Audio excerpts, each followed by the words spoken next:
အားလုံးပဲမင်္ဂလာပါအင်းမြင့် education မှာယနေ့သင်ကြားမယ့်သင်ကြားရေး lesson ကတော့ G7 သင်ယူအခန်း2ရဲ့ Lesson-13 ပဲဖြစ်ပါတယ်ဆရာတို့ပုဒ်စာနံပါတ်4ကိုဆက်လက်လေ့လာလိုက်ရအောင်ပါပုဒ်စာနံပါတ်4မှာအောက်ပါတို့ကိုသုဒ္ဓကိန်းများဤထက်ကိန်းများဖြင့်ဖော်ပြပါလို့ပြောထားပါတယ်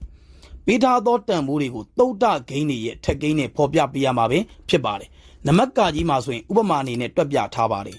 4 cube into 4 power 5 into 5 cube into 5 power 5လို့ပေးထားပါတယ်အခြေတူချင်းမြောက်ရင်ထညွန်းချင်းပေါင်းပါတယ်4 power 3 plus 5ပါလက္ခဏာက into ပါအခြေတူချင်းမြောက်ရင်ထညွန်းချင်းပေါင်းပါတယ်5 power 3 plus 5ပဲဖြစ်ပါတယ်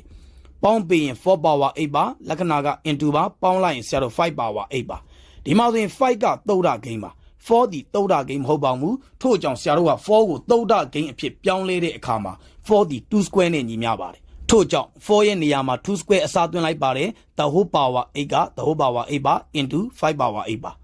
ထညွန်းပေါ်ထညွန်းတင်ရင်ထညွန်းချင်းချင်းမြောက်ပါ2 power 16 into 5 power 8ပဲဖြစ်ပါတယ်နံပါတ်ခါခွေ3 square the whole cube into 2 power 5 into 2 power 4လို့ပေးထားပါတယ်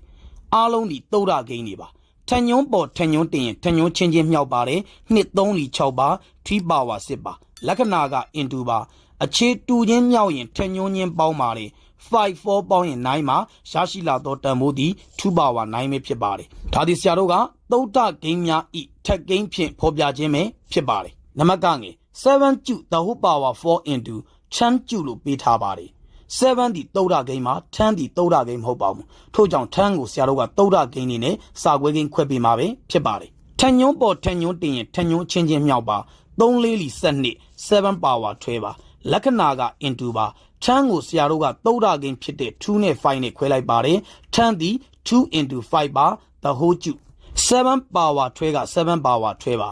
ထညွန်းပုံထုတ်ရင်အခြေအားလုံးကိုထညွန်းတင်ပေးရပါတယ် the whole cubeဒီ2နဲ့လည်းဆိုင်ပါတယ်5နဲ့လည်းဆိုင်ပါတယ်ထို့ကြောင့်2 cube into 5 cubeပဲဖြစ်ပါတယ်ဒါကိုဆရာတို့ကကြီးစင်ငယ်လိုက်သို့မဟုတ်ငယ်စင်ကြီးလိုက်ဆင်ပေးပါမယ်ငယ်စင်ကြီးလိုက်ဆင်မယ်ဆိုရင်2 cube into 5 cube into 7 power 12ပဲဖြစ်ပါတယ်ဒါဒီဆရာတို့ကသုဒ္ဓကိန်းများဤထက်ကိန်းဖြင့်ဖော်ပြခြင်းပဲဖြစ်ပါတယ်နံပါတ်ကကြီး5 into 5 square into 5 power 4 the whole square လို့ပေးထားပါတယ်ခွင်းထဲကကိန်းကိုရင်ရှင်းပါမယ်အခြေတူချင်းမြောက်ရင်ထညွန်းချင်းပေါင်းပါ1ရဲ့2ရဲ့ပေါင်းရင်3ပါ3ရဲ့4ရဲ့ပေါင်းရင်7ပဲဖြစ်ပါတယ်ရရှိလာသောတန်ဖိုးသည်5 power 7ပါ the whole square က the whole square ပါထညွန်းပေါ်ထညွန်းတင်ရင်ထညွန်းချင်းချင်းမြောက်ပါတယ်9လီ14ပါရရှိလာသောတန်ဖိုးသည်5 power 14ပဲဖြစ်ပါတယ်ယနေ့သင်ကြားပေးခဲ့တဲ့ပုဒ်စာနံပါတ်4ရဲ့ရှင်းလင်းချက်ကိုနားလည်လိမ့်မယ်လို့ထင်ပါတယ်အားလုံးကိုကျေးဇူးတင်ပါတယ်ရှင်လန်းချမ်းမြေ့ကြပါစေဗျာ